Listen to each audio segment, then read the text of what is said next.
저 같은 경우는 알트코인이 99% 쓰레기다라고 비웃은 사람입니다. 제 책에서도요. 왜냐하면 15년 동안에 수조 달러를 블록체인 기술을 박았는데 대중된 서비스가 없다라고 저는 주장을 했거든요. 근데 드디어 대중화가 될 수도 있겠습니다. 제가 틀릴 수도 있다는 거죠. 제가 틀리면은 코인이 더 많이 오릅니다. 그래서 중요한 거예요.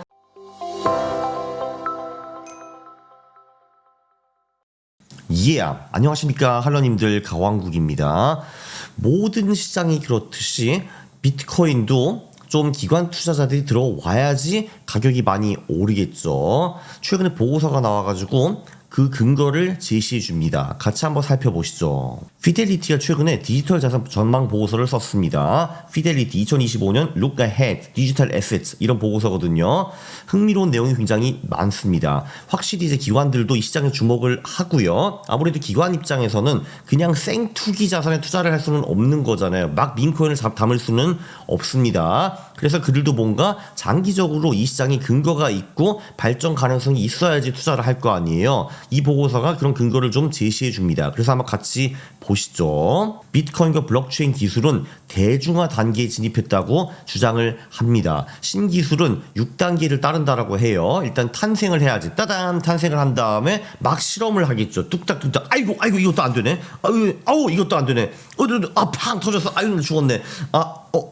이건 좀 되는 것 같다. 이렇게 한 다음에 가치 입증 단계라고 하더라고요. 3단계를. 그러니까 한마디로 이게 어느 정도 이제 자기네들 기술을 어느 정도 만들어놨는데 이게 먹히나 안 먹히나 뭐 이런 거겠죠. 이제 그 다음에 제도화, 한마디로 정부나 이런 데서 이제 규제도 좀 하기 시작하고 저게 뭐야? 저건 너무 좀 위험한데 야 요거는 하지 마. 요거는 해도 돼. 이런 식으로 들어가는 거고 이제 그 다음에 대중화 단계가 시작된다고 하는데 그게 지금이라고 주장을 하고 있습니다. 영어로서는 메인스트림 애덥션이라고 하는 거죠. 네, 그 다음에 사회 혁신기로 넘어간다 이렇게 주장을 하고 있어요. 그래서 우리는 지금 5단계인 대중화 단계에 도달했고 인터넷도 이 5단계부터 미친 성장을 했다고 주장을 하고 있습니다. 자, 이런 그래프도 있어요. 지금 이 주황색이 비트코인을 몇 명이 지금 쓰고 있느냐라는 거고, 네, 그리고 이 검은색은 인터넷을 몇 명 썼냐 이런 얘기입니다. 그러니까 한마디로 지금 2023년이 인터넷의 1999년과 비슷하다 이런 주장을 하고 있어요. 이런 식으로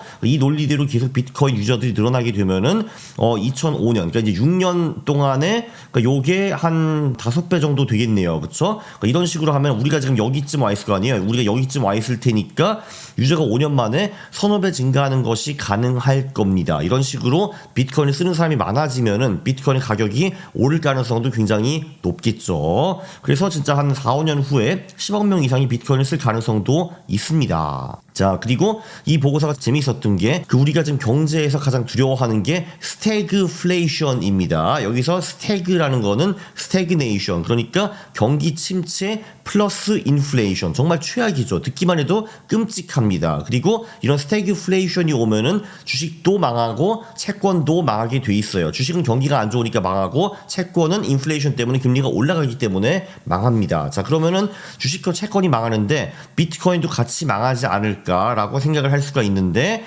일단 이걸 보면은 이 초록색이 1970년대 80년대 인플레이션 그래프이고요. 그리고 주황색이 최근 인플레이션 그래프인데 놀랍게도 비슷하게 따라가는 거를 볼 수가 있습니다. 이 논리를 보면은 조만간 다시 인플레이션이 확 오르기 시작할 수 있다라는 거거든요. 그러니까 지금이 1976년, 77년과 비슷하다 이런 주장을 하고 있는데 지금 상황이 1970년대, 80년대와 비슷하다면은 이제 인플레이션이 이게 훅 다시 올라갈 수가 있겠죠. 자, 그런데 이 보고서에서는 이 그래프처럼 그러니까 이제 인플레이션이 훅 올라갔을 때 요때 마지막으로 인플레이션이 훅 올라갔을 때 금값도 확 올라갔다고 합니다. 그러니까 2차 스태그플레이션 웨이브가 1977년부터 79년이었는데 이때 금이 크게 상승했다 이거죠. 자, 그래서 비트코인은 어떤 쪽으로 갈 것인가 분석을 했는데 자, 정부가 스태그 그러니까 경기 침체 집중해가지고 통화를 완화할 경우에는 비트코인이 훅 오를 수 있다라고 하는데 인플레이션 억제를 위해서 통화 긴축을 한다라고 하면은 비트코인이 하락할 수 있다라는 거예요. 근데 물론 이렇게 인플레이션 억제를 위해서 통화 긴축을 하는 거는 정치적으로 굉장히 어렵죠. 1980년대 초반에는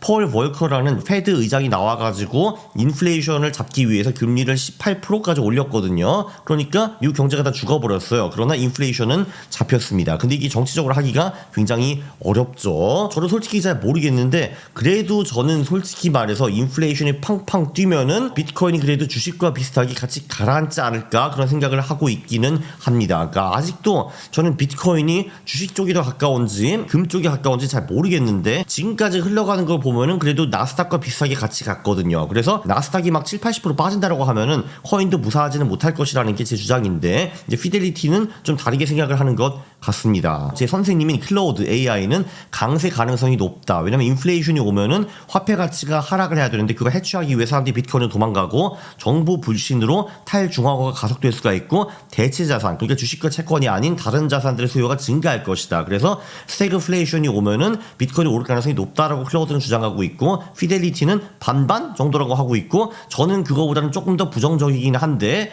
제가 틀리고 클로우드가 맞았으면은 좋겠습니다. 그 다음에 2025년 대중화 동력 그렇지. 그러니까 왜 25년에 대중이 더 많은 비트코인을 쓸 것인가 이런 게 중요한 거잖아요. 일단 당연히 정부와 국가 차원의 도입이 있을 것이다. 2025년에 정부, 중앙은행, 국부펀드가 비트코인의 전략적 포지션을 구축할 것으로 전망한다라고 보고서에 나와 있고요. 모든 세계 정부가 인플레이션, 화폐 가치 하락, 재정 적자 확대 이런 문제를 갖고 있기 때문에 비트코인에 투자 안 하는 것이 비트코인에 투자를 하는 것보다 더 큰 리스크다라고 보고서가 주장을 하더라고요. 저도 비슷하게 생각을 합니다. 지금 비트코인 안 하는 정부가 바보지 그러니까 하는 게 바보가 아니라 안 하는 게 바보라고 저는 생각을 합니다. 핵심은 물론 미국이 제가 사랑하는 루미스 상원 의원의 비트코인 전략 자산화 법안을 받아들일 것인가 이게 중요한 거죠. 지금 폴리마켓에 가보니까 확률이 한 54%, 55% 요 정도로 나오고 있습니다. 그러니까 올해 내 그 미국이 비트코인을 전략 자산으로 채택할 가능성이 한 55% 정도로 잡히고 있어요. 근데 만약에 미국이 전체 이거를 한다고 한다면은 게임 이론상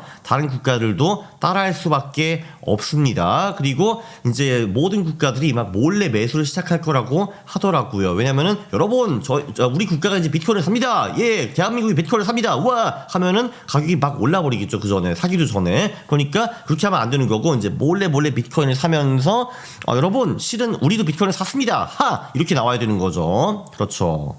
자, 두 번째, 제도권 진입으로 의한 비트코인 투자의 대중화라는 말이 있던데 현물 ETF를 도입으로 별의별 개인과 기관들이 이제 쉽게 코인 시장에 접근 가능합니다. 물론 접근도 가능하고 쉽게 돈을 다시 뺄 수도 있습니다. 그게 리스크이기는 한데 그래도 그 전에는 비트코인이 뭐야? 한번 해보고 싶기는 한데 에이 귀찮다 안 해 하시는 분들이 많았을 거거든요. 특히 좀 나이가 많으신 어르신들. 그 기관들은 상사를 설득해야 되는 건데 저기 부장님 저 비트코인 사고 싶습니다. 그게 뭔데? 아 이거요. 괜찮은 것 같은데 사봐. 아 근데요 새로운 거래소 가입을 해야 되고요. 그리고 KYC 해야 되고요. 블라블라블라. 아 귀찮네. 하지마. 이렇게 가능성이 높았던 거죠. 자 그리고 비트코인과 이더리움 ETF는 이미 승인이 났고 솔라나와 리플이 2025년 승인 가능성이 지금 80% 이상인 것 같아요. 폴리마켓 그것을 보니까.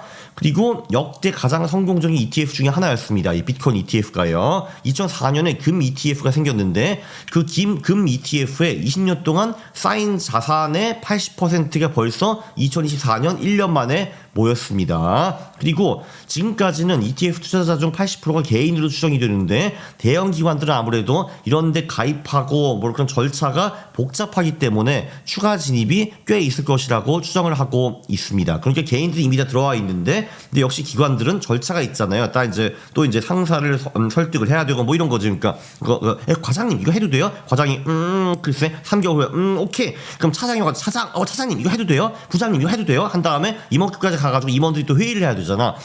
우리 그 대통령 임원 어디 갔어? 휴가 갔는데요. 그러면은 회의를 석 달을 할 수 있겠네. 뭐 이런 거잖아요. 그래서 우리 기관은 2년 만에 비트코인 투자를 허락했습니다. 땅 하는데 딴 기관들은 2년 만에 이렇게 빨리 뭐 이렇게 되는 거죠. 네, 그래서 이렇게 큰 기관에서는 뭔가 의사 결정이 이루어질 때까지 시간이 걸릴 수 있다. 뭐 이런 얘기였습니다.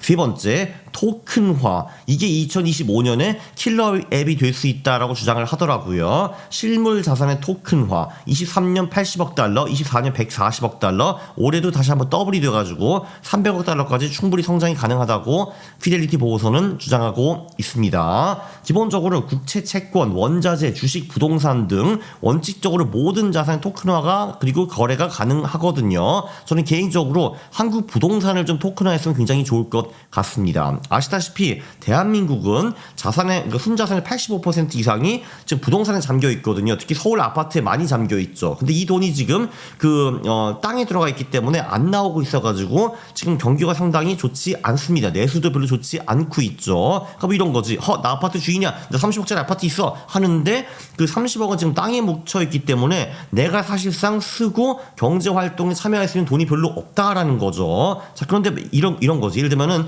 뭐 반포 아파트가 얼마인지 모르겠는데 40억이라고 하고 그 40억짜리 아파트를 뭐 예를 들면은 4만 개의 토큰으로 나누는 거예요. 그리고 그거를 만 원씩 주고 40만 개네. 40만 개 토큰으로 만들어 가지고 만 원씩 주고 파는 거야. 그럼 내가 예를 들면은 그 토큰이 100개가 있으면은 그 아파트에 100만 원어치 투자를 하는 겁니다. 이렇게 되는 거죠. 그리고 그 토큰은 당연히 거래소 같은 데서 딴 사람한테 팔 수도 있고 살 수도 있고 이렇게 되는 거지. 그러면 한마디로 지금 한국 부동산이 전부 다 증권화가 되기 때문에 내가 부동산을 직접 팔 필요가 없이 그 토큰을 팔아버리면 나한테 돈이 생기는 거잖아요. 그리고 다시 투자하고 싶으면 다시 투자를 할 수도 있고 이런 기전이 굉장히 좋다고 봅니다. 네, 그래서 지적 재산권 이런 거 같은 것도 토큰화, 공유, 매도 이런 게 가능하다라는 거죠. 전 이거 좀 했으면 좋겠어요. 한국 부동산의 토큰화. 그러니까 오늘은 신사 부동산 사고 내일은 잠실 부동산 팔고 이런 식으로 부동산 데이트레이더가 되는 거죠. 이거 재밌을 것 같아 이런 거. 그리고 캘리포니아 같은 경우는 벌써 아발란치 네트워크를 통해서 4,200만 건의 자동차 등록증을 카타이틀을 토큰화했다라고 합니다. 그러니까 자동차 등록증이 뭐 소유권을 증빙하는 것도 되고 그리고 자동차를 구매하고 판매할 때도 이게 필요하고요. 그리고 이거를 담보로 설정해가지고 돈을 대출을 받을 수 있거든요. 이걸 이미 했대요, 캘리포니아가. 그래서 제가 클로드에 물어봤어요. 토큰화 수의 예상 코인이 무엇인가? 이더리움, 아발란체, 폴리곤, 스텔라, 바이낸스 코인 등이 있다고 주장을 하고 있더라고요. 자, 그리고 대중화 동력 중에 네 번째가 비트코인 대출, 디파이 대출 시장이 폭발적으로 성장할 수 있다라는 거예요. 그러니까 23년에 대출 시장이 220억 불, 24년에 500억 불, 25년에 더 폭발적으로 성장할 수 있다라는 거죠. 특히 트럼프가 가지고 규제를 완화시켜주면은 더 이렇게 훅 올라갈 수 있다라는 겁니다. 그리고 비트코인을 담보로 해가지고 대출하는 시장도 확장되고 있어요. 마이크로 스트래티지가 이런 걸 하고 싶다라고 밝혔죠. 비트코인 은행 같은 거. 한마디로 비트코인을 담보를 받고 그걸 대출을 해주는 거죠. 그래서 예를 들면 켄투어 피츠제럴드 이런 은행이 있는데 여기는 24년 7월부터 20억 달러 규모의 비트코인 담보대출 제공을 할 거라 이런 계획을 발표를 했고 이거 점진적으로 늘려나가겠다 이런 식으로 주장을 했습니다. 여기서 또 클로드에 물어봤더니 수익 코인이 에이브, 메이커, CLV 뭔지 잘 모르겠고 컴프, 비트코인 이런 코인들이 있다라고 하더라고요. 자, 그래서 요약을 하면은 저 같은 경우는 알트코인이 99% 쓰레기다라고 비웃은 사람입니다. 제 책에서도요.